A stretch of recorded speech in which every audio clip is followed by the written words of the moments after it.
पड़ोसी देश म्यांमार में आज तड़के नेताओं की गिरफ्तारी के बाद देश की सेना के टीवी चैनल पर कहा गया कि देश में 1 साल तक आपातकाल रहेगा।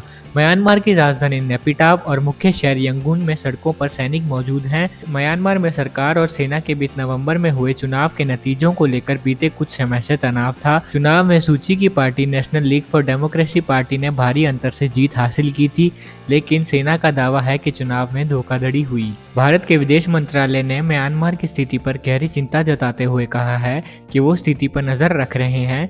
म्यांमार में 2011 में लोकतांत्रिक सुधारों से पहले सैन्य सरकार थी। सेना ने कहा कि उसने सत्ता सैन्य प्रमुख मिन आंग लाइंग को सौंप दी है। बीती 8 नवंबर को आए चुनावी नतीजों में national league for democracy party ने 83% सीटें जीत ली थी। इस चुनाव में कई लोगों को आंग सान सू की सरकार जनमत संग्रह के रूप में देखा।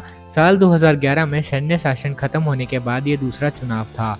लेकिन म्यांमार की सेना ने इन चुनावी नतीजों पर सवाल खड़े किए हैं। सेना की ओर से सुप्रीम कोर्ट में राष्ट्रपति और चुनाव आयोग के अध्यक्ष के खिलाफ शिकायत की गई है। हाल ही में सेना द्वारा कथित भ्रष्टाचार पर कार्रवाई करने की धमकी देने के बाद तख्ता पलट की आशंकाएं पैदा हो गई हैं। हालांकि चुनाव आयोग ने इन सभी आरोपों का खंडन किया है। आंग सान सू की म्यांमार की आज़ादी के नायक रहे जनरल आंग सान की बेटी हैं। 1948 में ब्रिटिश राज से आज़ादी से पहले जनरल आंग सान की हत्या कर दी गई थी। सूची उस वक्त सिर्फ 2 साल की ही थी। सूची को दुनिया भर में मानवाधिकारों के लिए लड़ने वाली महिला के रूप में देखा गया, जिन्होंने म्यांमार के सैन्य शासकों को चुनौती देने के लिए अपनी आज़ादी त्याग दी। साल 1991 में नजरबंदी के दौरान ही सूची को नोबेल शांति पुरस्कार से नवाजा गया। 1989 से 2010 तक सूची ने लगभग 15 साल नजरबंदी में गुजारे। साल 2015 के नवंबर महीने में सूची के नेतृत्व में national league for democracy party ने एक तरफा चुनाव जीत लिया। यह म्यांमार के इतिहास में 25 सालों में हुआ पहला चुनाव था जिसमें लोगों ने खुलकर हिस्सा लिया।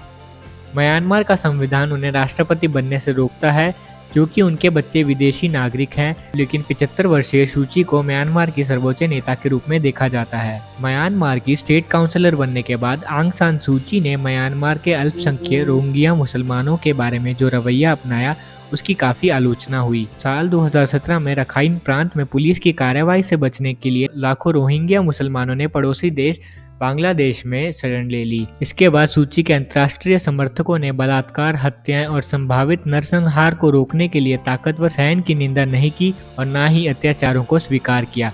कुछ लोगों ने तर्क दिया कि वह एक समझदार राजनेता है जो कि एक ऐसे बहुजातीय देश का शासन चलाने की कोशिश कर रही है जिसका इतिहास काफी जटिल है। लेकिन सूची ने 2019 में अंतर्राष्ट्रीय न्यायालय में हुई सुनवाई के दौरान जो सफाई पेश की, उसके बाद उनकी अंतर्राष्ट्रीय ख्याति खत्म हो गई।